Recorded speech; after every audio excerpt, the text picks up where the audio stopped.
인생에서 가장 견디기 어려운 순간은 언제일까요? 사랑하는 사람을 영원히 떠나보내야 하는 그 순간일 것입니다. 하지만 때로는 그 절망의 순간에 기적이 찾아오기도 합니다. 오늘 여러분께 들려드릴 이야기는 한 여인의 실화입니다. 남편의 장례식장에서 20년 전 실종된 아들을 다시 만나게 된 믿기 어려운 운명의 이야기죠. 이 이야기는 단순한 감동 스토리가 아닙니다. 한 가족이 20년간 겪어야 했던 절망과 고통, 그리고 마침내 찾아온 기적에 대한 진실한 기록입니다. 때로는 현실이 드라마보다 더 극적일 수 있다는 것을, 사랑의 힘이 얼마나 강한지를 보여주는 이야기입니다. 서울에 살고 있는 60세 은혜 씨의 이야기입니다. 평범한 주부였던 그녀가 어떻게 20년간의 절망을 이겨내고 기적을 만나게 되었는지, 그 모든 과정을 여러분과 함께 나누고자 합니다. 마음 이야기에서는 여러분들의 사연을 기다립니다. 구독과 좋아요, 알림 신청하시고 설명란에 기재되어 있는 메일 주소로 많은 사연 보내주세요. 그리고 댓글로도 알려주세요. 2024년 11월 12일 화요일, 평범한 가을 아침이었습니다. 은혜 씨는 평소처럼 남편 김성호 씨의 아침을 준비했습니다. 된장찌개와 계란말이, 김치볶음밥. 남편이 좋아하는 메뉴였죠. 30년간의 결혼 생활 동안 거의 매일 반복되었던 평범한 일상이었습니다. 성호 씨는 중견 제조업체에서 부장으로 근무하고 있었습니다. 성실하고 책임감이 강한 사람이었죠. 20년 전 태민이가 실종된 후로는 더욱 과묵해졌지만 여전히 가정에 충실한 남편이었습니다. 그날 아침도 평소와 다름없이 출근 준비를 하던 성호 씨가 현관에서 돌아서며 말했습니다. 오늘 조금 늦을 수도 있어. 거래처와 저녁 약속이 있거든. 은혜 씨는 알았어. 조심해서 다녀와라고 대답했습니다. 그것이 남편과 나눈 마지막 대화가 될 줄은 꿈에도 몰랐습니다. 오후 6시경 갑자기 집에 전화가 걸려왔습니다. 경찰서에서 온 전화였습니다. 남편이 교통사고를 당했다는 소식이었죠. 은혜 씨는 순간 정신이 아찔했습니다. 급히 병원으로 달려갔지만 남편은 이미 숨을 거둔 후였습니다. 음주운전을 한 20대 청년이 신호를 무시하고 달려와 남편의 차를 들이받았습니다. 순간적인 일이었죠. 남편은 현장에서 즉사했고 가해자는 중상을 입고 병원에 실려갔습니다. 아무런 예고도 없이 순식간에 일어난 비극이었습니다. 갑작스러운 남편의 죽음으로 은혜 씨는 완전히 무너져 내렸습니다. 하지만 장례를 치러야 했기 때문에 정신을 차려야 했습니다. 친척들과 지인들이 도와주었지만 모든 것이 꿈만 같았습니다. 장례식장은 서울 강남구에 있는 대형 병원 내의 장례식장으로 정했습니다. 성호 씨가 다니던 회사에서 많은 도움을 주었죠. 빈소를 차리고 영정사진을 준비하고 조문객들을 맞을 준비를 하는 모든 과정이 비현실적으로 느껴졌습니다. 첫날 밤 빈소에서 혼자 남편의 영정을 바라보며 은혜 씨는 생각했습니다. 이제 정말 혼자가 되었구나. 아들도 없고 남편도 없고 이제 진짜 혼자구나. 20년 전 태민이를 잃었을 때도 절망스러웠지만 적어도 남편이 있어서 버틸 수 있었는데 이제는 완전히 혼자가 되었습니다. 조문객들이 찾아왔습니다. 회사 동료들, 친척들, 오랜 친구들이 와서 위로의 말을 건넸습니다. 좋은 곳으로 가셨을 거예요. 너무 슬퍼하지 마세요. 이제라도 태민이를 만났을지도 몰라요. 사람들의 위로는 고마웠지만 마음의 빈자리는 채워지지 않았습니다. 특히 마지막 말이 가슴에 와닿았습니다. 태민이를 만났을지도 모른다는 말. 은혜 씨는 항상 그런 상상을 했습니다. 태민이가 하늘나라에서 아빠를 기다리고 있을지도 모른다고, 이제 부자가 만나서 함께 있을지도 모른다고. 장례식 이틀째, 2024년 11월 14일, 목요일 오후였습니다. 그날은 유독 비가 많이 내렸습니다. 마치 하늘도 함께 울고 있는 것만 같았죠. 조문객들의 발길이 뜸해지는 오후 2시경, 빈소는 한적했습니다. 은혜 씨는 영정 앞에 놓인 국화꽃을 정리하고 있었습니다.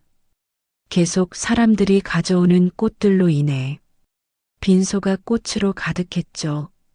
국화향이 진동했고 그 냄새가 이제는 익숙해져 버렸습니다. 그때 입구 쪽에서 발소리가 들렸습니다.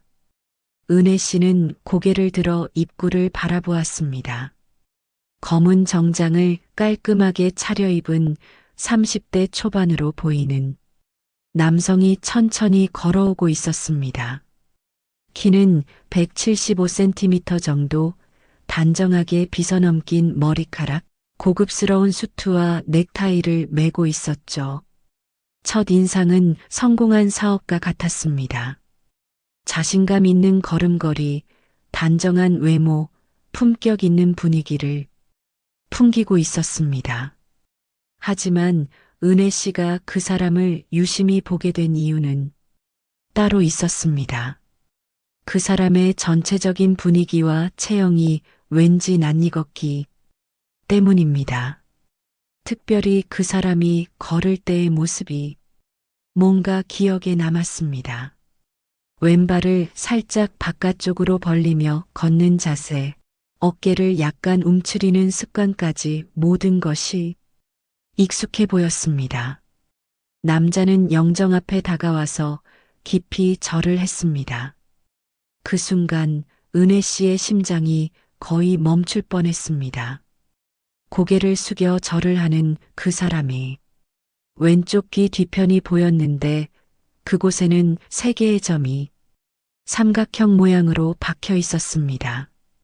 그 순간 은혜 씨는 20년 전의 기억이 생생하게 떠올랐습니다. 10살 태민이가 자랑스럽게 보여주던 그 특별한 점들. 엄마, 나만 있는 특별한 표시야. 라고 말하던 그 아이의 목소리까지 들리는 것 같았습니다. 이 이야기를 이해하기 위해서는 20년 전으로 돌아가야 합니다. 2004년 당시 은혜 씨와 성호 씨, 그리고 10살 태민이는 행복한 가정을 이루고 있었습니다. 서울 마포구의 작은 아파트에서 평범하지만 따뜻한 삶을 살고 있었죠. 태민이는 정말 사랑스러운 아이였습니다. 큰 눈망울에 환한 미소, 호기심이 많고 활발한 성격이었죠. 특히 야구를 무척 좋아해서 아버지와 주말마다 근처 공원에서 캐치볼을 하곤 했습니다. 꿈은 야구 선수가 되는 것이었고 박찬호 선수를 우상으로 여겼습니다. 왼쪽 귀 뒤에 있는 3개의 점은 태민이의 자랑거리였습니다. 의사 선생님은 이런 경우가 매우 드물다고 했었죠. 1만 명 중에 1명 정도에게서만 볼 수 있는 특이한 모반이라고 했습니다. 태민이는 그 점들을 나만의 별자리라고 불렀습니다. 태민이는 또래 아이들과 달리 굉장히 사교적이었습니다. 동네 아이들의 리더 역할을 했고 어른들에게도 예의 바르게 인사를 잘했습니다. 아파트 관리사무소 아저씨들도 태민이를 무척 귀여워했죠. 태민이는 정말 똑똑하고 예의 바른 아이라고 칭찬을 아끼지 않았습니다. 학교 성적도 좋았고 친구들과의 관계도 원만했습니다. 담임 선생님은 학부모 상담 때마다 태민이를 칭찬했습니다.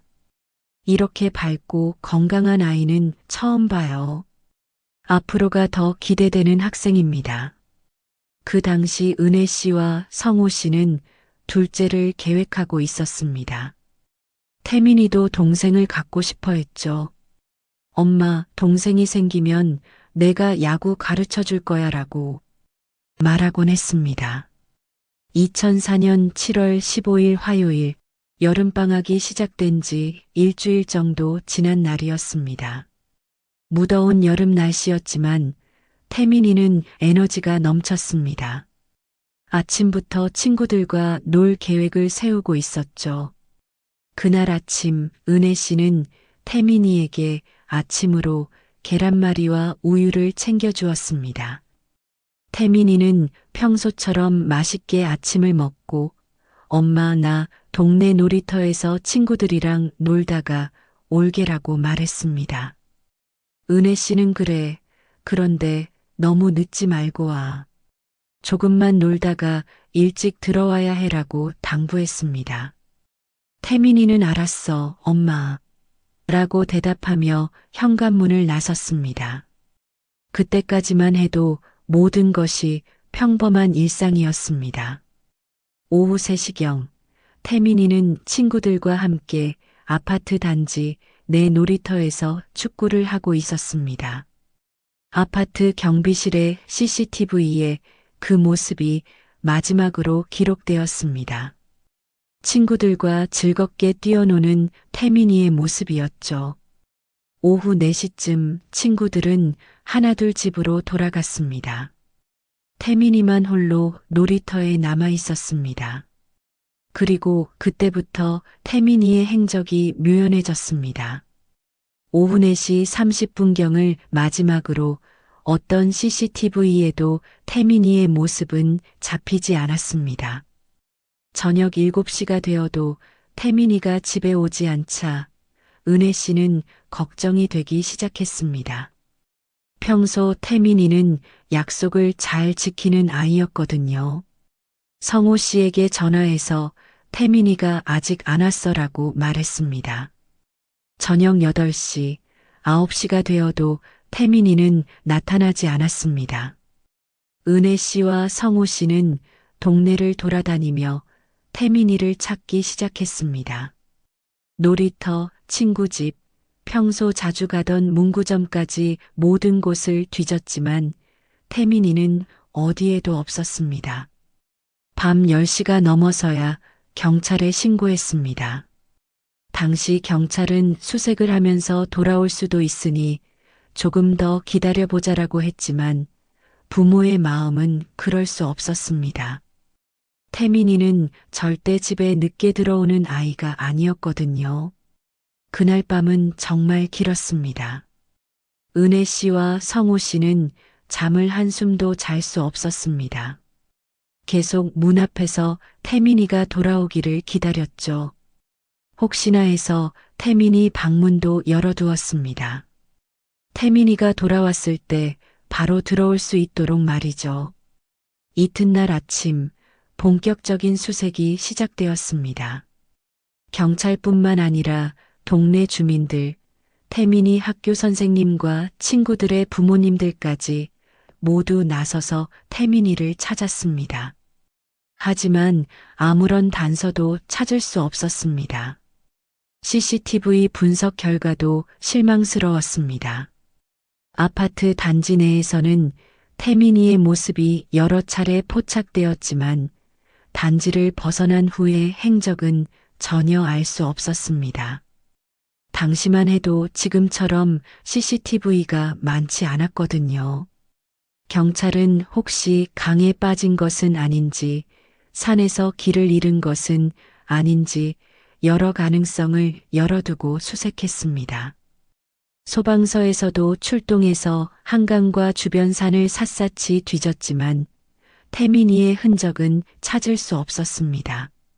일주일이 지나고 한 달이 지나도 태민이는 나타나지 않았습니다. 언론에서도 이 사건을 크게 다뤘고 전국적으로 태민이를 찾는 캠페인이 벌어졌습니다. 하지만 그 어떤 제보도 태민이의 행방을 밝혀주지는 못했습니다.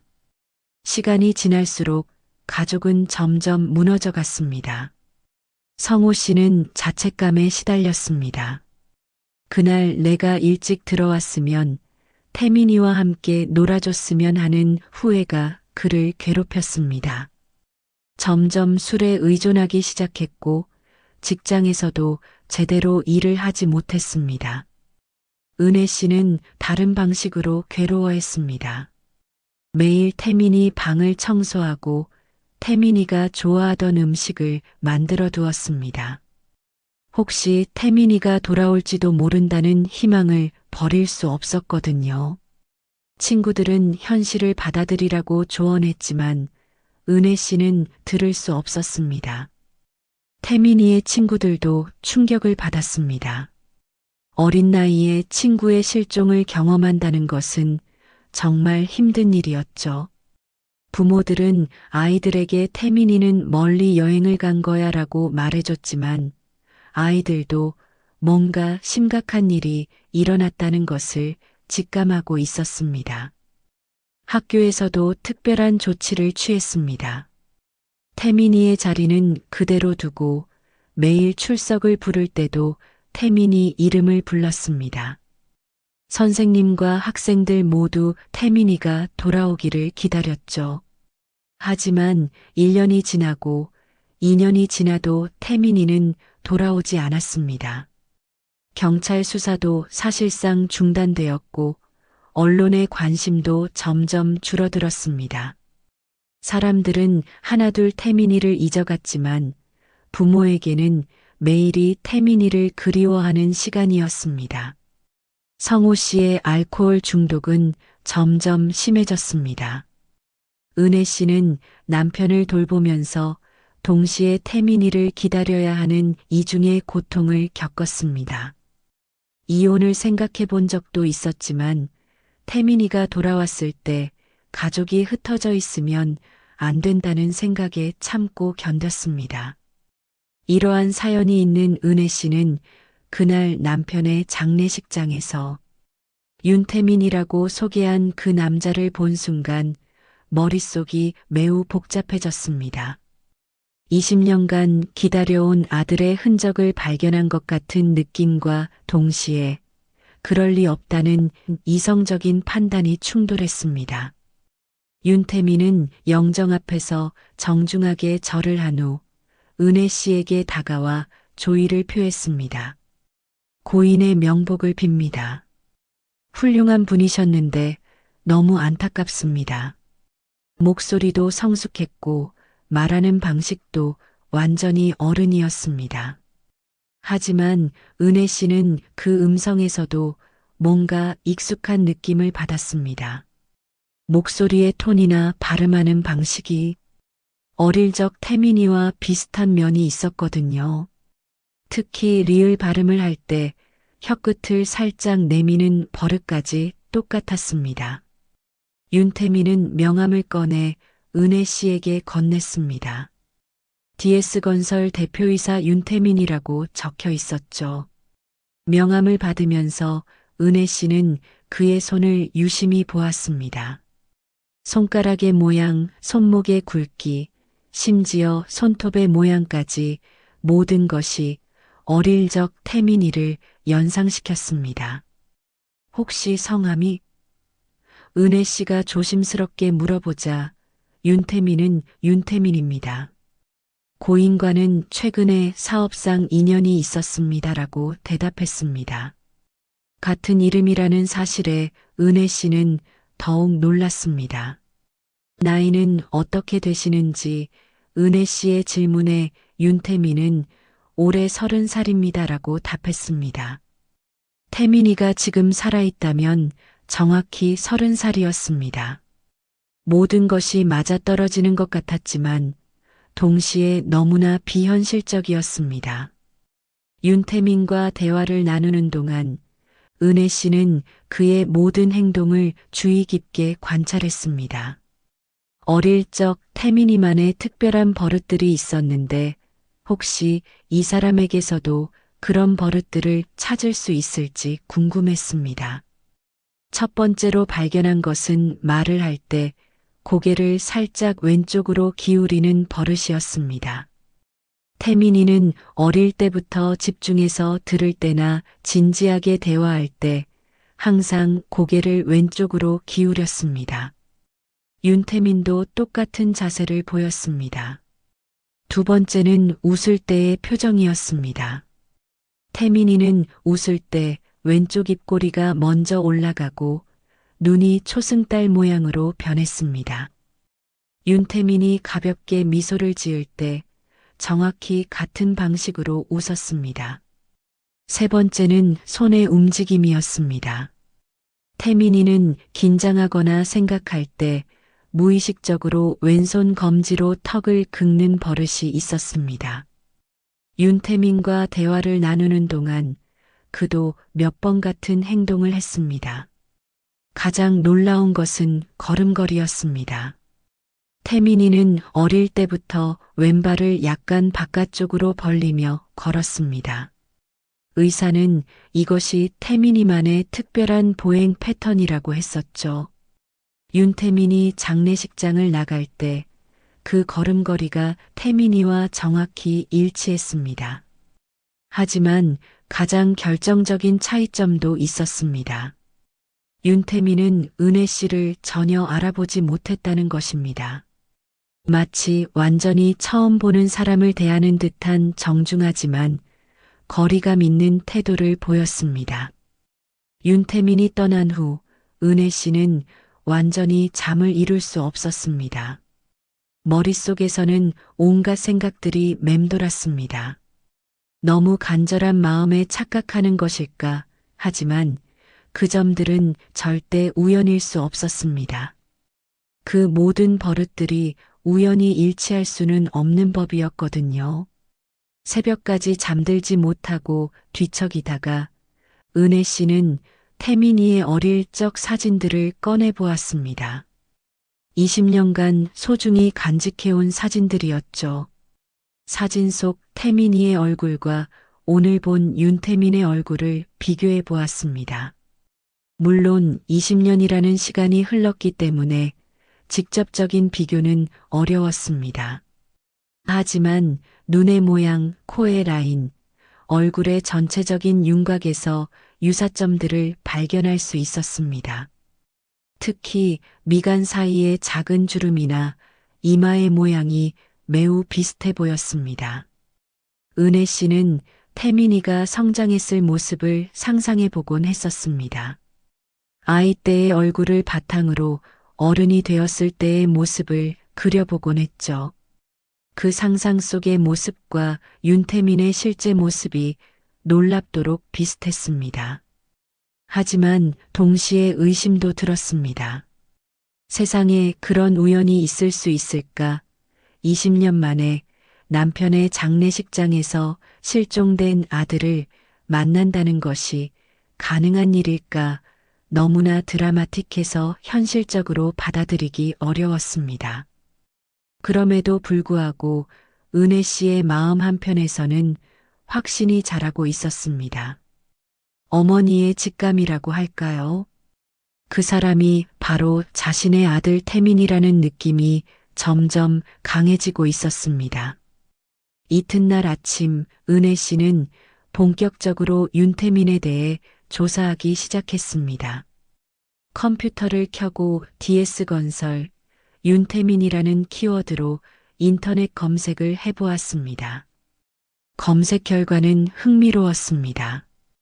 DS건설은 실제로 존재하는 중견 건설회사였고 최근 몇 년간 급성장하고 있는 회사였습니다. 주로 고급 주거용 건물과 상업용 건물을 전문으로 하는 회사였죠. 윤태민에 대한 기사들도 여러 개 찾을 수 있었습니다. DS건설 신임 대표이사 취임, 젊은 CEO의 성공 스토리, 해외 경험을 바탕으로 한 혁신적 경영 등의 제목들이었습니다. 기사 내용을 자세히 읽어보니 더욱 흥미로웠습니다. 윤태민은 3년 전에 DS건설의 대표이사로 취임했고 그 이전에는 캐나다에서 건축 관련 사업을 했다고 나와 있었습니다. 캐나다의 한 대학에서 건축학을 전공했고 현지에서 작은 건설회사를 운영하다가 한국으로 돌아왔다는 내용이었습니다. 하지만 이상한 점들도 있었습니다. 그 이전의 기록, 즉 어린 시절이나 학창 시절에 대한 구체적인 정보는 거의 찾을 수 없었습니다. 대부분의 기사에서 해외에서 성공한 사업가라고만 소개되어 있을 뿐 구체적인 출생지나 가족관계에 대한 언급은 전혀 없었습니다. 캐나다에서의 경력도 구체적이지 않았습니다. 어느 대학을 나왔는지, 어떤 회사를 운영했는지에 대한 상세한 정보는 어디에도 나와 있지 않았습니다. 마치 3년 전에 갑자기 나타난 사람처럼 보였습니다. 은혜 씨는 이런 정보의 공백이 오히려 자신의 추측을 뒷받침하는 것 같다고 생각했습니다. 만약 정말로 태민이라면 어린 시절의 기록이 없는 것이 당연할 테니까요. 은혜 씨는 남편의 인맥을 통해 건축업계에서 일하는 사람들에게 연락해 보기로 했습니다. 혹시 윤태민에 대해 더 자세한 정보를 얻을 수 있을까 해서였죠. 첫 번째로 연락한 사람은 남편의 회사에서 건설 관련 업무를 담당하던 김 과장이었습니다. 김 과장은 윤태민에 대해 이렇게 말했습니다. 정말 신비스러운 사람이에요. 실력은 확실한데 개인적인 이야기는 거의 안 해요. 과거에 대해 물어봐도 대충 넘어가더라고요. 두 번째로 만난 사람은 건설업계에서 20년간 일해온 박 부장이었습니다. 박 부장의 증언은 더욱 흥미로웠습니다. 윤 사장님은 3년 전에 갑자기 나타나서 DS건설을 인수했어요. 그 전에는 업계에서 아무도 그분을 몰랐거든요. 실력은 있지만 어디서 배웠는지는 미스터리예요. 세 번째로 만난 사람은 DS건설과 거래를 하고 있는 자재업체 사장이었습니다. 그는 윤태민의 성격에 대해 이야기했습니다. 굉장히 꼼꼼하고 섬세한 분이에요. 일에 대한 완벽주의 성향이 강하죠. 그런데 가끔 멍하니 먼 곳을 바라볼 때가 있어요. 뭔가 그리워하는 듯한 표정을 지을 때가 있더라고요. 모든 사람들의 공통된 증언은 윤태민이 과거에 대해 별로 말하지 않는다는 것이었습니다.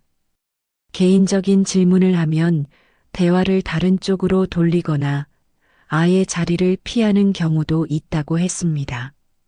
특히 한 사람의 증언이 인상 깊었습니다. DS건설의 직원이었는데 사장님이 가끔 한국어가 아닌 다른 언어로 혼잣말을 할 때가 있어요. 영어인 것 같기도 하고.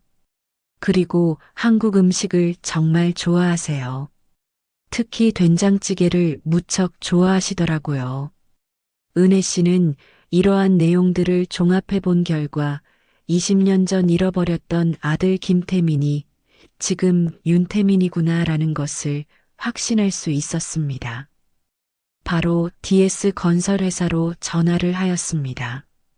전화는 대표번호로 연결이 되었고 사장님과 약속은 바로 잡을 수 없고 일정을 파악한 뒤 순차적으로 연락을 준다는 메시지를 받았습니다.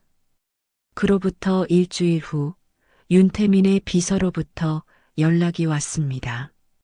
회장님이 출장에서 돌아왔으니 시간이 되면 만나 뵙고 싶다는 내용이었습니다. 은혜 씨는 즉시 만나겠다고 답했습니다. DS건설 본사는 강남 테헤란로의 30층 건물 최상층에 있었습니다. 은혜 씨는 엘리베이터를 타고 올라가면서 심장이 두근거리는 것을 느꼈습니다.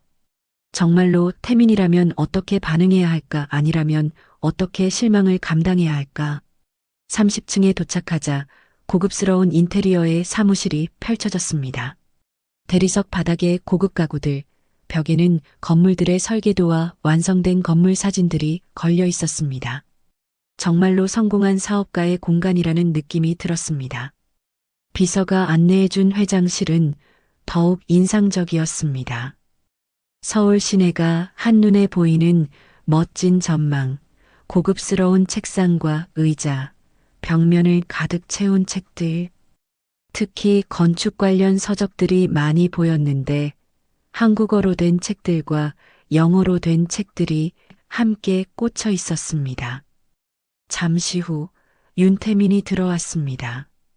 정장 차림의 그는 장례식장에서 본 것보다 더욱 성숙하고 성공한 사업가의 모습이었습니다. 하지만 은혜 씨의 눈에는 여전히 어릴 적 태민이의 모습이 겹쳐 보였습니다. 안녕하세요. 바쁘실 텐데 시간 내주셔서 감사합니다. 윤태민이 정중하게 인사했습니다. 목소리에는 약간의 긴장감이 섞여 있는 것 같았습니다. 마치 이 만남이 자신에게도 특별한 의미가 있다는 것을 아는 듯 했습니다. 은혜 씨는 가방에서 조심스럽게 태민이의 어릴 적 사진들을 꺼냈습니다. 20년간 소중히 간직해온 사진들이었죠. 태민이의 돌 사진부터 실종되기 직전까지의 사진들까지 시간 순서대로 정리되어 있었습니다. 첫 번째 사진을 본 윤태민의 표정이 변했습니다. 놀람과 당황, 그리고 뭔가 알 수 없는 감정이 뒤섞인 표정이었습니다. 한참 동안 사진을 들여다보더니 조용히 물었습니다. 이 아이는 누구인가요? 제 아들입니다. 20년 전에 실종됐어요. 은혜 씨의 대답에 윤태민은 더욱 당황하는 표정을 보였습니다. 특히 태민이가 5살 때 찍은 사진을 볼 때의 반응이 강했습니다. 그 사진에서 태민이는 야구 글러브를 끼고 환하게 웃고 있었는데 윤태민은 그 사진을 한참 동안 바라보았습니다. 혹시 왼쪽 귀 뒤에 점이 있지 않으세요? 은혜 씨가 조심스럽게 물었습니다. 윤태민은 깜짝 놀라며 무의식적으로 왼쪽 귀 뒤를 만졌습니다. 어떻게 아셨나요? 이 아이에게도 같은 점이 있었거든요. 세 개가 삼각형 모양으로요. 은혜 씨의 말에 윤태민은 완전히 말을 잃었습니다. 얼굴이 창백해지면서 깊은 생각에 잠겼습니다. 긴 침묵이 흘렀습니다. 윤태민은 창밖을 바라보며 뭔가 기억하려고 노력하는 듯 했습니다. 그리고 천천히 입을 열었습니다. 사실 10살 이전의 기억이 거의 없어요. 윤태민의 고백은 충격적이었습니다. 그는 자신이 기억하는 가장 오래된 기억이 캐나다의 한 병원에서 깨어난 것이라고 했습니다. 머리에 심한 부상을 입고 기억을 잃은 상태였다고 했죠. 처음 깨어났을 때 아무것도 기억나지 않았어요. 제 이름도 어디서 왔는지도 가족이 있는지도 전혀 몰랐습니다. 의료진들이 여러 검사를 했지만 뇌에 손상이 있어서 과거 기억을 회복하기 어렵다고 했어요. 당시 윤태민은 심각한 뇌진탕과 함께 여러 외상을 입은 상태였다고 했습니다. 의사들은 어떤 사고를 당한 것 같다고 했지만 구체적인 경위는 알 수 없었습니다. 그를 병원에 데려온 사람도 신원불명이었고 연락할 가족도 없었습니다. 캐나다 정부에서 신원 조회를 했지만 제가 누구인지 알 수 없었어요. 결국 고아원으로 보내졌고 그곳에서 자라게 되었습니다. 윤태민이라는 이름도 고아원에서 지어준 이름이에요. 하지만 성장하면서 가끔 이상한 꿈을 꿨다고 했습니다. 한국의 어떤 놀이터에서 노는 꿈, 따뜻한 목소리로 자신을 부르는 여자의 목소리, 야구공을 던지며 함께 놀아주는 남자의 모습. 하지만 그것들이 꿈인지 기억인지 구분할 수 없었다고 했습니다. 특히 한국 음식 냄새를 맡으면 이상한 기분이 들었어요. 향수 같은 감정이랄까요? 된장찌개 냄새를 맡으면 왠지 마음이 따뜻해지고 누군가가 저를 기다리고 있는 것 같은 느낌이 들었습니다. 윤태민의 고백을 들은 은혜 씨는 더 많은 증거를 보여주기로 했습니다. 태민이가 좋아했던 것들, 함께했던 추억들을 하나씩 꺼내 보이기 시작했습니다. 첫 번째로 꺼낸 것은 태민이의 야구 글러브였습니다. 20년간 고이 간직해온 작은 글러브였죠. 윤태민은 그 글러브를 보자마자 무의식적으로 손을 뻗었습니다. 마치 자석에 이끌리듯이 말이죠.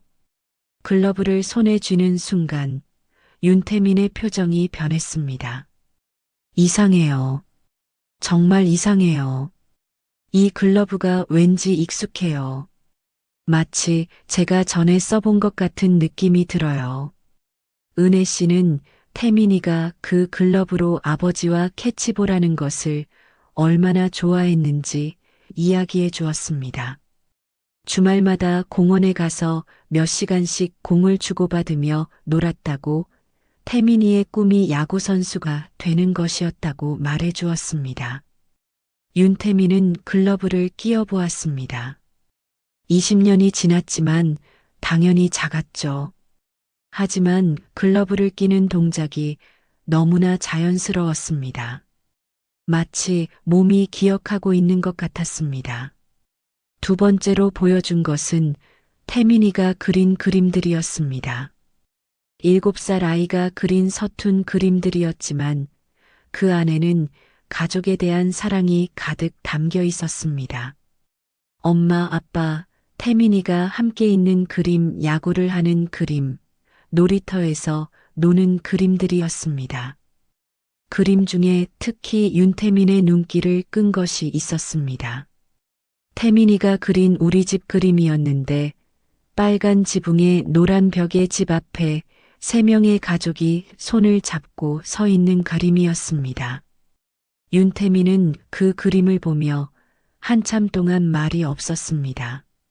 가장 결정적인 순간은 가족 사진들을 보여줄 때였습니다.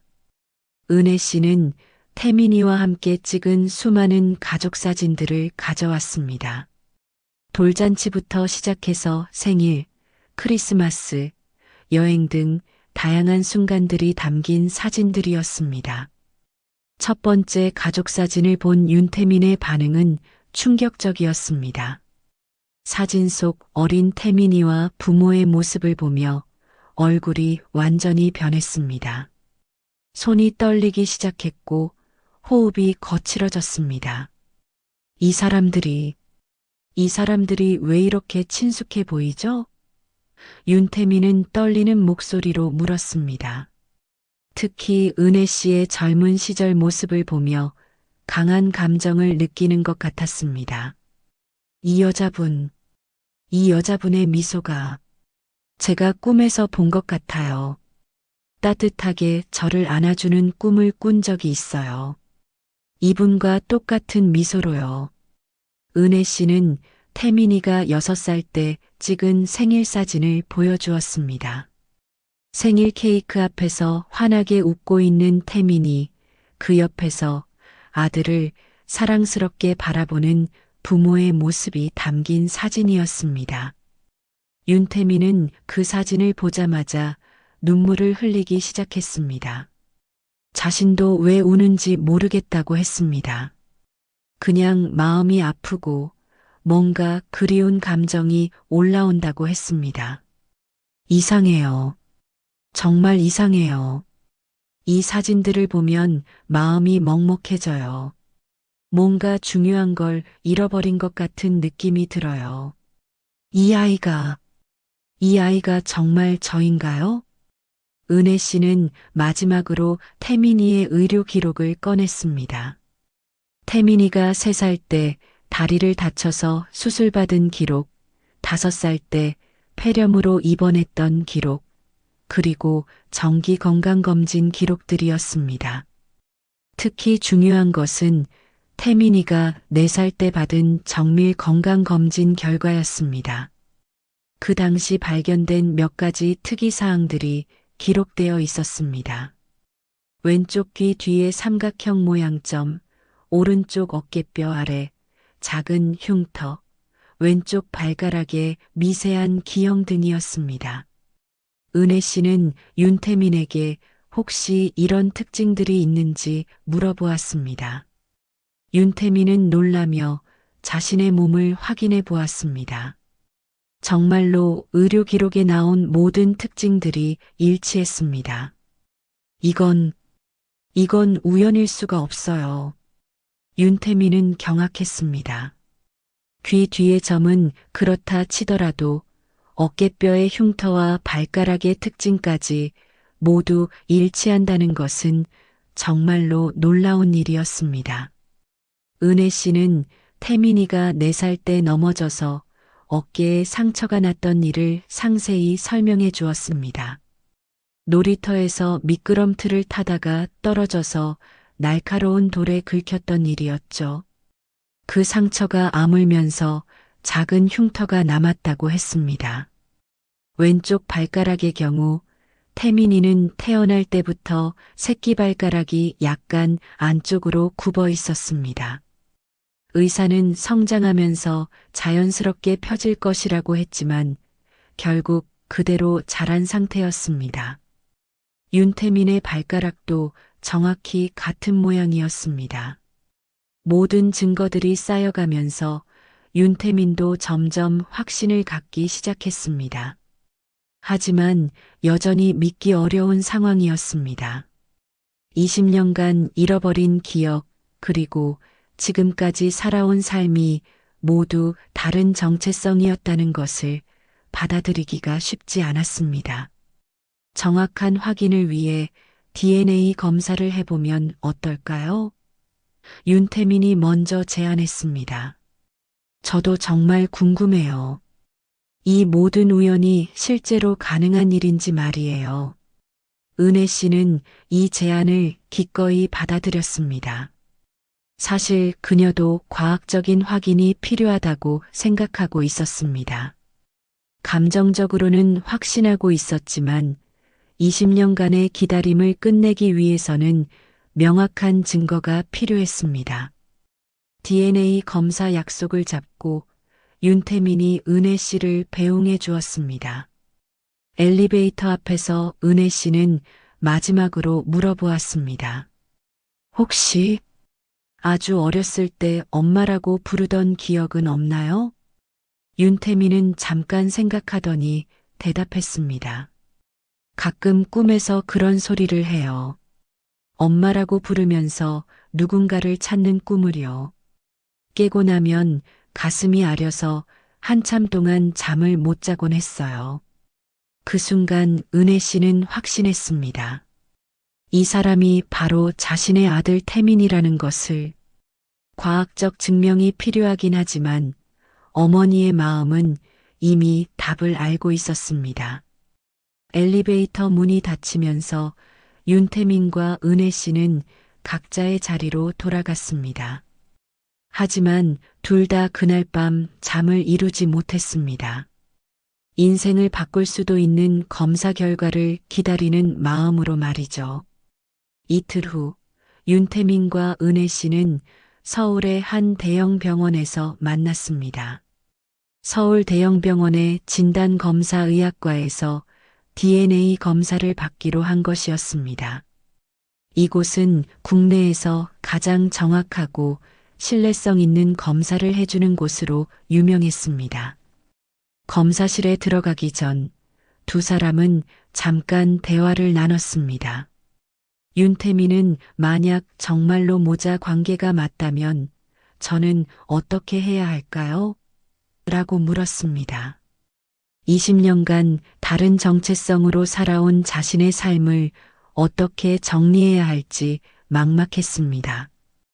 은혜 씨는 무엇보다 당신의 의사가 중요해요. 억지로 무엇인가를 요구하지는 않을 거예요 라고 답했습니다. 하지만 마음속으로는 정말로 태민이라면 다시는 떠나보내고 싶지 않다고 생각했습니다. DNA 검사 자체는 간단했습니다. 구강 상피세포를 채취하는 것이었죠. 면봉으로 입안을 긁어서 샘플을 채취하는 과정은 몇 분이면 끝났습니다. 하지만 결과가 나오기까지는 일주일이 걸린다고 했습니다. 검사를 마치고 나오는 길에 윤태민은 이상하게 마음이 떨려요라고 말했습니다. 결과가 어떻게 나올지 모르겠지만 이미 제 마음속에서는 뭔가 변화가 일어나고 있는 것 같아요. DNA 검사 결과를 기다리는 일주일은 두 사람 모두에게 가장 긴 시간이었습니다. 은혜 씨는 20년간 기다려왔지만 이 일주일이 가장 견디기 어려웠습니다. 정말로 답을 얻을 수 있을지도 모른다는 기대와 혹시 틀릴지도 모른다는 두려움이 교차했습니다.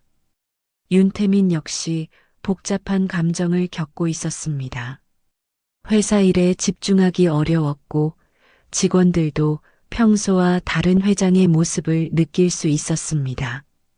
비서는 회장님, 최근에 많이 피곤해 보이세요라고 걱정을 표하기도 했습니다. 그 일주일 동안 윤태민은 자신의 과거를 되돌아보는 시간을 가졌습니다. 캐나다에서의 성장 과정, 건축을 배우게 된 계기, 한국으로 돌아오게 된 이유들을 차근차근 생각해 보았습니다. 특히 한국에 처음 왔을 때의 감정을 되새겨 보았습니다. 공항에 내리자마자 느꼈던 이상한 친숙함, 한국어를 배우는 것이 다른 언어보다 쉬웠던 이유, 한국 문화에 자연스럽게 적응할 수 있었던 것들이 모두 설명이 되는 것 같았습니다. 은혜 씨는 그 기간 동안 태민이의 방을 다시 정리했습니다. 20년간 그대로 보존했던 방이었지만 이제는 성인이 된 태민이를 위한 공간으로 바꿔야 할지도 모른다고 생각했습니다. 하지만 아직은 어떻게 해야 할지 확신할 수 없었습니다. 둘 다 서로에게 연락하고 싶었지만 검사 결과가 나오기 전까지는 만나지 않기로 했습니다. 혹시 감정이 앞서서 객관적인 판단을 흐릴 수도 있다고 생각했기 때문입니다. 2024년 11월 29일 드디어 DNA 검사 결과가 나왔습니다. 병원에서 연락이 와서 두 사람이 함께 결과를 들으러 오라고 했습니다. 은혜 씨와 윤태민은 약속 시간보다 30분 일찍 병원에 도착했습니다. 진단검사의학과 교수실에서 만난 김 교수는 진지한 표정으로 결과지를 꺼냈습니다. 먼저 검사 과정에 대해 설명드리겠습니다. 저희는 24개의 STR 마커를 이용해서 검사를 진행했고 국제 표준에 따라 3번의 반복 검사를 실시했습니다. 김 교수는 DNA 검사의 정확도에 대해 설명했습니다. 이 검사의 정확도는 99.99% 이상입니다. 혈연관계가 아닌 경우 양성으로 나올 확률은 거의 제로에 가깝습니다. 잠깐의 침묵 후 김 교수가 결과를 발표했습니다. 검사 결과 두 분은 99.99%의 확률로 모자관계가 맞습니다.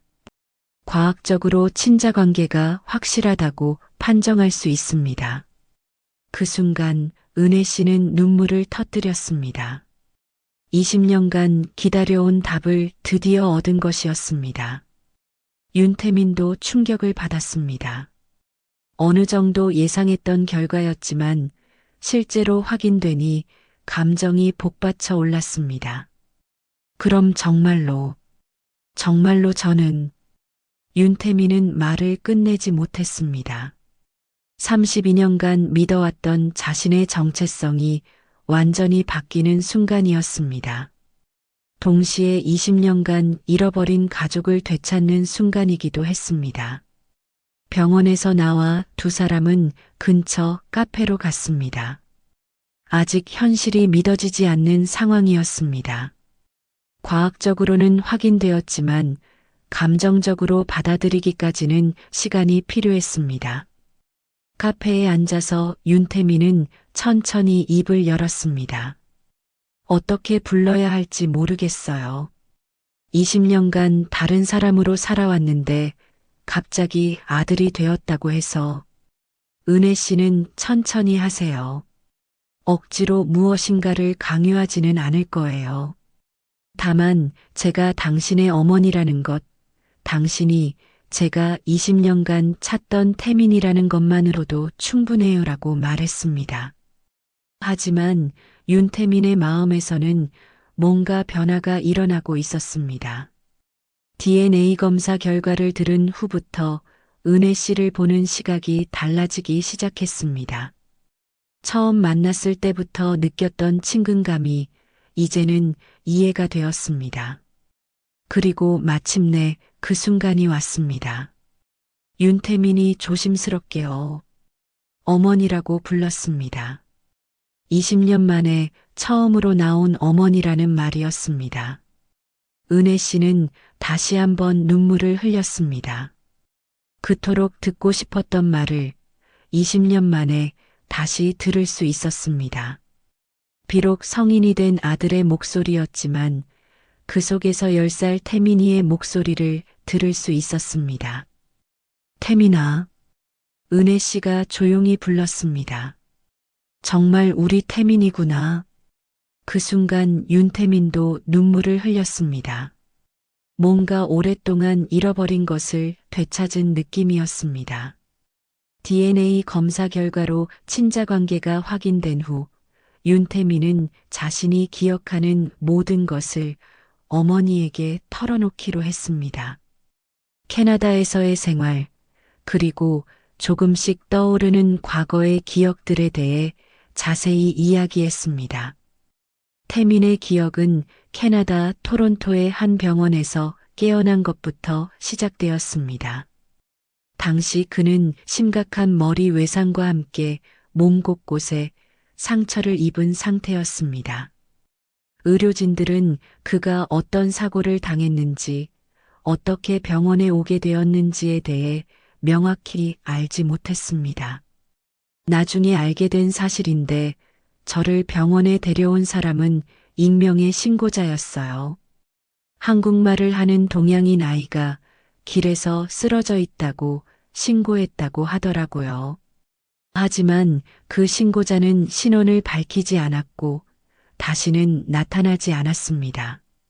병원에서 깨어난 태민은 완전한 기억상실증에 걸려 있었습니다.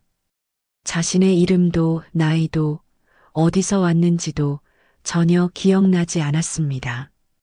의사들은 뇌진탕 후유증으로 인한 역행성 기억상실증이라고 진단했습니다. 캐나다 경찰과 이민청에서 신원 조회를 했지만 태민에 대한 어떤 기록도 찾을 수 없었습니다. 당시 한국에서 실종 신고가 접수되었다는 정보도 캐나다까지는 전달되지 않았습니다. 국제적인 실종자 정보 공유 시스템이 지금만큼 체계적이지 않았던 시기였거든요. 결국 태민은 캐나다 정부의 보호하에 토론토의 한 고아원으로 보내졌습니다. 그곳에서 윤태민이라는 새로운 이름을 받고 새로운 삶을 시작하게 되었습니다. 토론토의 호프 칠드런즈 홈이라는 고아원에서 태민은 8년간 지냈습니다. 고아원 원장인 존슨 부부는 태민을 친자식처럼 돌봐주었습니다. 특히 태민이 가끔 한국어로 잠꼬대를 하거나 울면서 엄마를 찾을 때마다 세심하게 보살펴 주었습니다.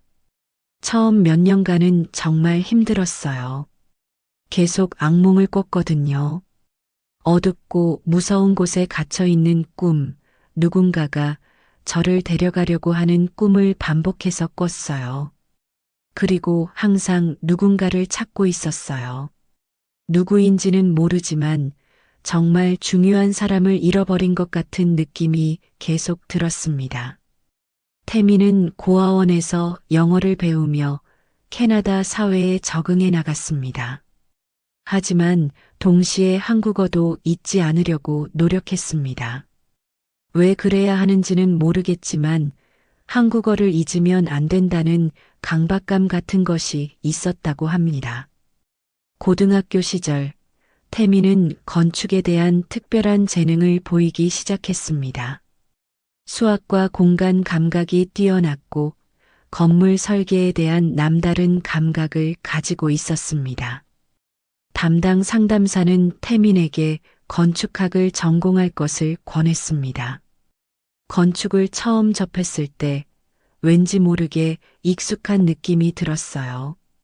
특히 주거용 건물을 설계할 때는 마치 제가 살았던 집을 떠올리는 것 같은 느낌이 들었습니다. 물론 명확한 기억은 없었지만 뭔가 따뜻하고 안전한 공간에 대한 느낌이 있었어요. 대학 진학 후 태미는 장학금을 받으며 건축학을 전공했습니다. 성적은 항상 우수했고 교수들로부터 큰 기대를 받았습니다. 졸업 후에는 토론토의 한 건설회사에 취직해서 실무 경험을 쌓기 시작했습니다. 캐나다에서 성공적인 삶을 살고 있었지만 태민의 마음 한편에는 항상 공허함이 있었습니다. 특히 20대 후반이 되면서 그 느낌은 더욱 강해졌습니다. 무엇인가 중요한 것을 잃어버린 것 같은, 어디엔가 자신을 기다리는 사람이 있을 것 같은 느낌이었습니다. 특히 한국 관련 뉴스를 볼 때면 이상한 감정이 들었어요. 마치 고향을 그리워하는 것 같은 느낌이랄까요? 한국 음식점에서 김치찌개를 먹으면 눈물이 날 것 같았고, 한국 드라마를 보면 왠지 마음이 아팠어요. 2019년 태미는 중대한 결정을 내렸습니다. 한국으로 가보기로 한 것입니다. 처음에는 단순한 여행 목적이었습니다. 자신이 왜 한국에 대해 그런 감정을 갖고 있는지 확인해 보고 싶었습니다. 2020년 초 태미는 처음으로 한국 땅을 밟았습니다. 인천공항에 내리는 순간부터 느낌이 달랐습니다. 정말 이상했어요. 처음 와보는 곳인데 전혀 낯설지 않았어요. 오히려 오랫동안 떠나있던 집에 돌아온 것 같은 느낌이 들었습니다. 한국에서의 첫 몇 주 동안 태미는 서울 곳곳을 돌아다녔습니다. 특히 주거 지역들을 많이 봤는데 어떤 동네를 지날 때마다 묘한 기시감을 느꼈습니다. 마치 어릴 때 살았던 곳 같은 느낌이 드는 곳들이 있었습니다. 마포구의 한 아파트 단지를 지날 때는 더욱 강한 감정을 느꼈습니다. 그 동네를 보는 순간 가슴이 막 뛰었어요. 왜 그런지는 모르겠지만 정말 중요한 일이 그곳에서 일어났을 것 같은 느낌이 들었습니다. 결국 태미는 한국에 정착하기로 결정했습니다. 캐나다에서의 성공적인 경력을 바탕으로 한국의 건설업계에 진출했고 운 좋게 DS건설을 인수할 기회를 얻었습니다. 한국 정착 후 1년 뒤 태민에게는 특별한 일이 일어났습니다. 당시 사귀고 있던 캐나다 출신 한국계 여성 수지와 결혼을 하게 되었고 이듬해 아들 우진이가 태어났습니다. 태민은 아버지가 되면서 새로운 행복을 느꼈습니다. 하지만 우진이는 태어날 때부터 심장에 문제가 있었습니다. 선천성 심장기형으로 태어난 것이었죠. 의사들은 여러 번의 수술이 필요할 것이라고 했습니다. 태민과 수지는 아들의 건강을 위해 최선을 다했습니다. 우진이는 그 후 계속적으로 심장 수술을 받았습니다. 그때마다 수술은 성공적이었지만 근본적인 해결책은 되지 못했습니다. 의사들은 우진이의 심장이 계속 약해지고 있다고 했습니다. 2024년 초 우진이의 심장 건강 상황이 급격히 악화되었습니다. 심장 기능이 현저히 떨어졌고 의사들은 더 이상 일반적인 수술로는 치료가 불가능하다고 판단했습니다. 유일한 해결책은 심장 이식뿐이었습니다. 의사 선생님이 말씀하시기를 우진이에게 적합한 기증자를 찾기가 매우 어렵다고 하더라고요. 나이, 체중, 혈액형뿐만 아니라 조직적 합성까지 모두 맞아야 하는데 그런 기증자가 나타날 확률은 매우 낮다고 했습니다. 태민과 수지는 절망에 빠졌습니다. 의학적으로 더 이상 할 수 있는 것이 없다는 말을 들었을 때의 충격은 이루 말할 수 없었습니다. 아들을 살리기 위해 할 수 있는 모든 방법을 찾아보았지만 뚜렷한 답은 찾을 수 없었습니다.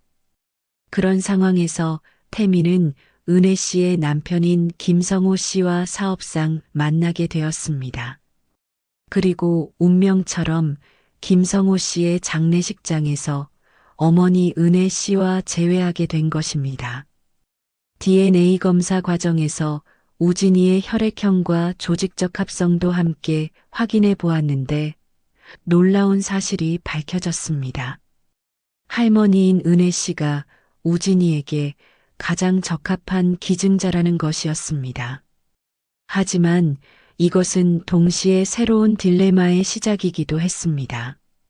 우진이에게 은혜 씨의 심장이 적합하다는 검사 결과가 나왔지만 또 다른 문제가 있었습니다. 은혜 씨 자신도 몇 년 전부터 심장 질환을 앓고 있었던 것입니다. 이것은 태민도 몰랐던 사실이었습니다.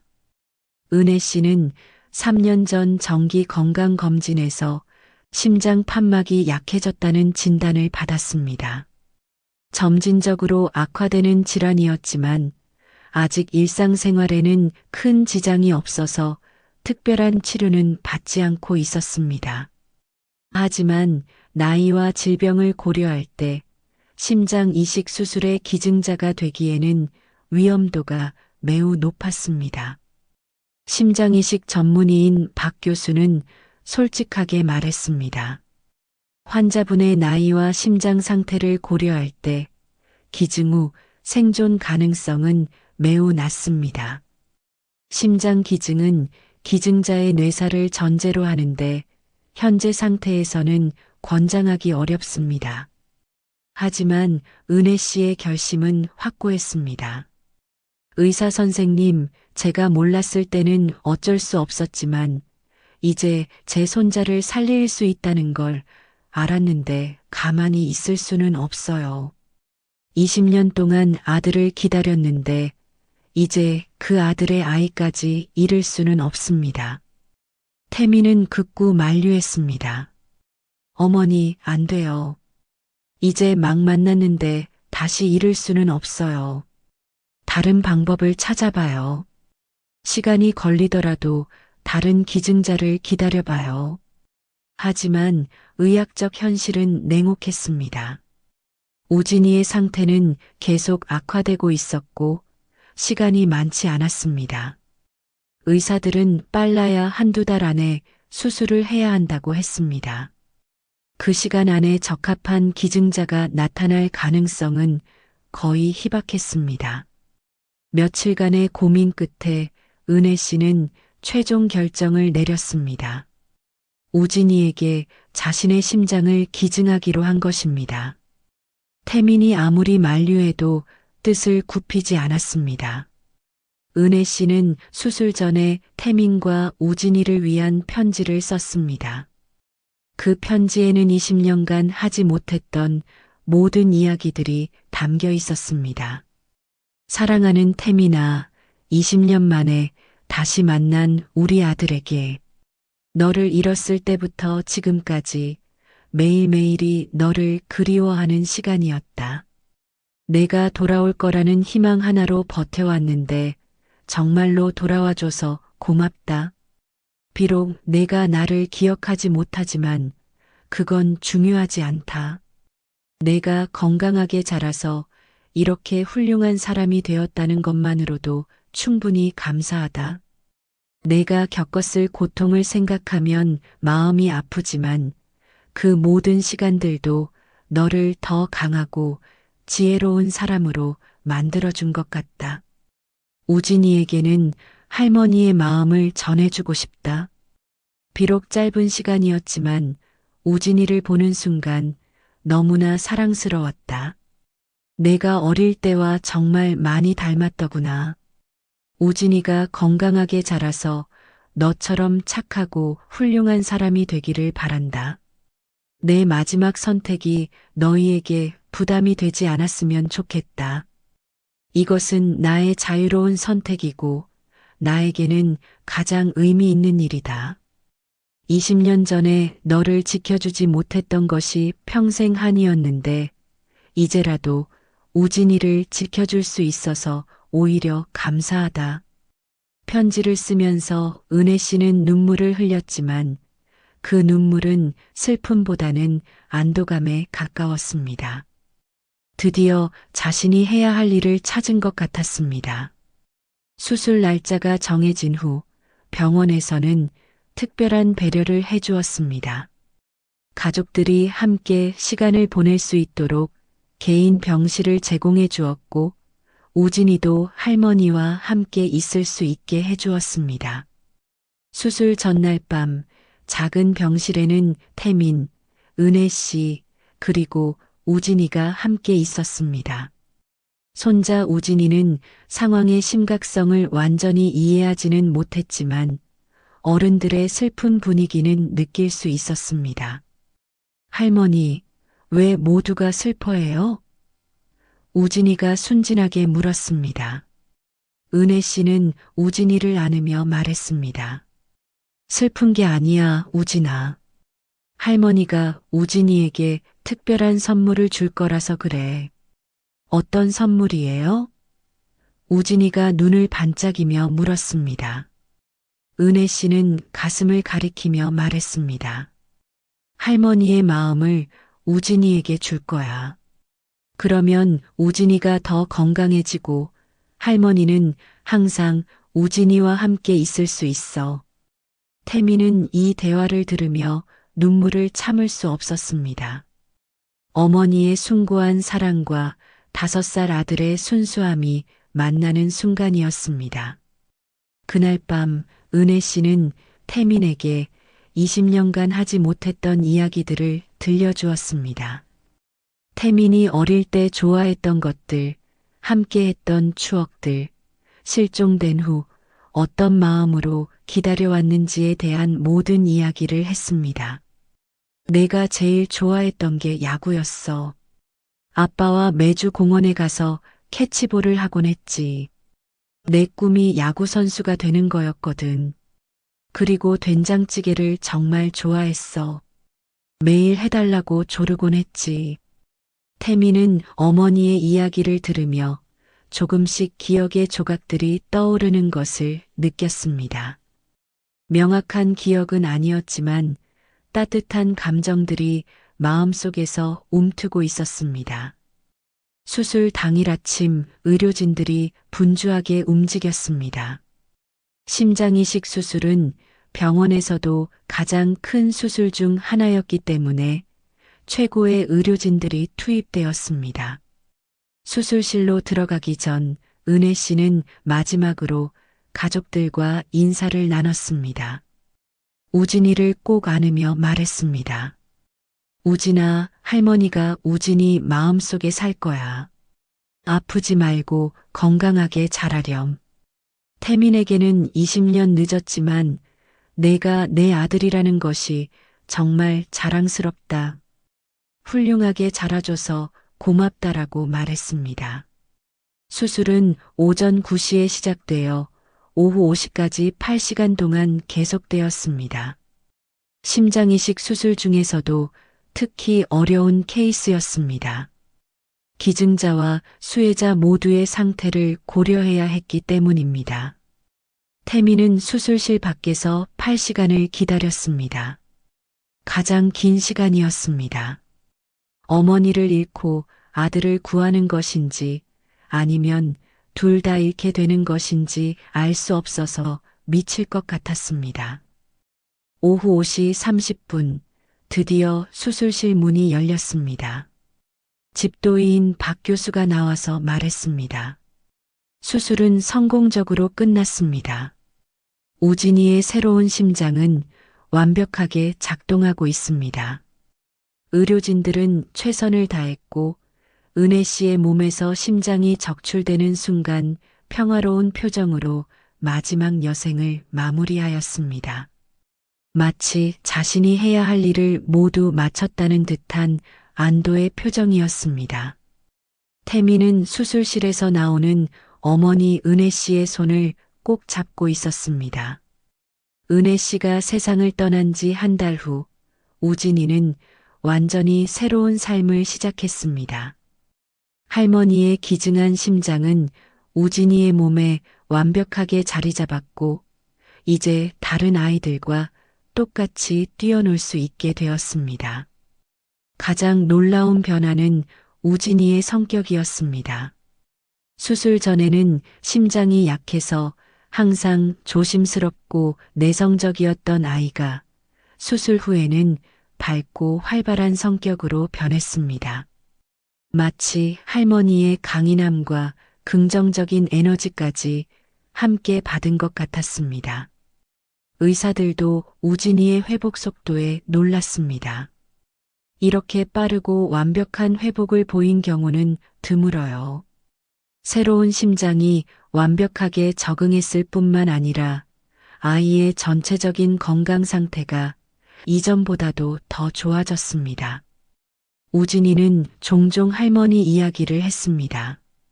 아빠, 어제 꿈에서 할머니를 봤어요. 할머니가 저를 안아주면서 웃고 있었어요.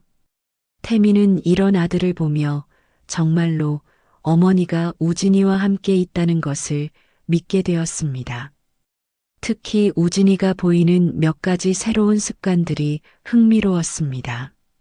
된장찌개를 유독 좋아하게 되었고, 이전에는 관심이 없던 야구에 흥미를 보이기 시작했습니다. 마치 할머니를 통해 아버지의 어린 시절 기억까지 전해받은 것 같았습니다. 태미는 아들의 변화를 지켜보며 어머니의 사랑이 얼마나 위대한지 새삼 깨달았습니다. 비록 함께한 시간은 짧았지만 어머니는 우진이에게 가장 소중한 선물을 남겨주었습니다. 은혜 씨가 세상을 떠난 지 6개월 후 태민의 삶에는 또 다른 변화가 있었습니다.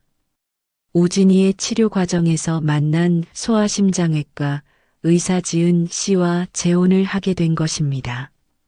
우진의 엄마인 수지는 우진의 힘든 병수발로 우울증이 심해지면서 수지 또한 잦은 약물 치료와 입원으로 인해 정상적인 생활이 불가한 수준이 되었고 이혼을 요구하면서 가족을 떠났습니다. 지은 씨는 처음부터 우진이의 치료에 관심을 갖고 도와준 의사였습니다. 태민의 가족 상황을 알고 있었고 은혜 씨의 숭고한 희생에 깊이 감동받았습니다. 자연스럽게 가까워진 두 사람은 서로에게 의지가 되었습니다. 지은 씨는 우진이를 친자식처럼 돌봐주었습니다. 우진이도 새 엄마를 무척 좋아했고 금세 새로운 가족에 적응했습니다. 엄마, 할머니가 엄마를 보내주신 거예요? 라고 순진하게 물어보는 우진이를 보며 지은 씨는 정말로 은혜 씨가 이 만남을 주선해 준 것 같다고 생각했습니다. 1년 후 태민과 지은 씨 사이에 둘째 아이가 태어났습니다. 이번에는 딸이었는데 이름을 은이라고 지었습니다. 할머니 이름에서 한 글자를 따온 것이었습니다. 우진이는 여동생을 무척 아꼈고 할머니 이야기를 자주 들려주었습니다. 태미는 어머니의 뜻을 이어받아 사회에 도움이 되는 일들을 시작했습니다. 먼저 실종아동 찾기 운동에 적극적으로 후원했습니다. DS건설 희망찾기 재단을 설립해서 실종아동 가족들을 돕는 활동을 시작했습니다. 또한 장기기증 캠페인에도 적극적으로 참여했습니다. 은혜 씨의 이야기를 통해 장기기증의 소중함을 알리는 강연 활동을 하기 시작했습니다. 많은 사람들이 태민의 이야기를 듣고 장기기증 동의서에 서명했습니다. 은혜 씨가 세상을 떠난 지 2년이 지났습니다. 태민의 새로운 가족은 매주 일요일마다 은혜 씨가 모셔져 있는 묘를 찾습니다. 이것은 이제 가족의 소중한 전통이 되었습니다. 묘소는 서울 근교의 조용한 공원묘지에 있습니다. 태민은 어머니가 좋아했을 만한 평화로운 곳을 선택했습니다. 묘비에는 사랑하는 어머니, 은혜라고 새겨져 있고 그 아래에는 20년을 기다린 사랑, 영원히 함께라는 문구가 적혀 있습니다. 우진이는 할머니께 자신의 근황을 알려드리는 것을 좋아합니다. 할머니, 저 요즘 야구를 배우기 시작했어요. 아빠가 어릴 때 좋아했던 운동이라고 하더라고요. 할머니도 좋아하실 거예요. 지은 씨는 항상 은혜 씨가 좋아했다는 국화꽃을 가져갑니다. 그리고 조용히 감사 인사를 드립니다. 어머님, 저희 가족을 이렇게 만들어주셔서 감사합니다. 우진이와 태민 씨를 잘 돌보겠습니다. 작은 은희도 이제 걸음마를 시작했습니다. 우진이는 여동생의 손을 잡고 할머니 앞에 데려가서 소개해드립니다. 할머니, 이게 제 동생 은희예요. 할머니 이름을 따서 지었어요. 태민은 매번 묘소를 찾을 때마다 어머니께 감사 인사를 드립니다. 어머니, 정말 감사해요. 저를 찾아주셔서, 우진이를 살려주셔서, 그리고 이렇게 행복한 가족을 만들어주셔서 감사합니다. 인생은 정말 예측할 수 없습니다. 때로는 가장 어두운 순간에 가장 밝은 빛이 찾아오기도 합니다. 은혜 씨는 남편을 잃고 절망에 빠져 있던 그 장례식장에서 인생 최대의 기적을 만났습니다. 20년 동안 잃어버렸던 아들을 다시 만나고 자신의 마지막을 손자의 새로운 시작으로 만들었습니다. 이 모든 것이 꿈만 같지만 이것은 꿈이 아닙니다. 현실입니다. 사랑의 힘으로 만들어진 현실입니다. 태민이는 비록 20년간의 기억을 잃었지만 진정한 사랑은 기억보다 강하다는 것을 보여주었습니다. 어머니와 아들 사이의 사랑은 시간과 공간, 심지어 기억의 상실까지도 뛰어넘을 수 있었습니다. 우진이는 할머니의 심장으로 새로운 생명을 얻었습니다. 그 심장 속에는 할머니의 사랑이 영원히 살아 숨쉬고 있습니다. 우진이가 자라면서 보여주는 할머니를 닮은 모습들은 사랑이 어떻게 다음 세대로 이어지는지를 보여줍니다. 이 이야기는 많은 사람들에게 희망을 주었습니다. 실종 아동 가족들에게는 포기하지 말라는 메시지를, 절망에 빠진 사람들에게는 기적이 가능하다는 용기를 주었습니다. 그리고 모든 사람들에게 사랑의 위대함을 깨닫게 해주었습니다. 가장 중요한 교훈은 사랑은 죽음보다 강하다는 것입니다. 은혜 씨는 육체적으로는 이 세상을 떠났지만 그녀의 사랑은 아들과 손자 그리고 새로운 가족들 속에서 영원히 살아 있습니다. 절망하지 마세요. 포기하지 마세요. 진정한 사랑이 있는 곳에는 반드시 기적이 일어납니다. 때로는 그 기적이 우리가 예상한 모습과 다를 수도 있지만 사랑하는 마음이 있는 한 희망은 언제나 존재합니다.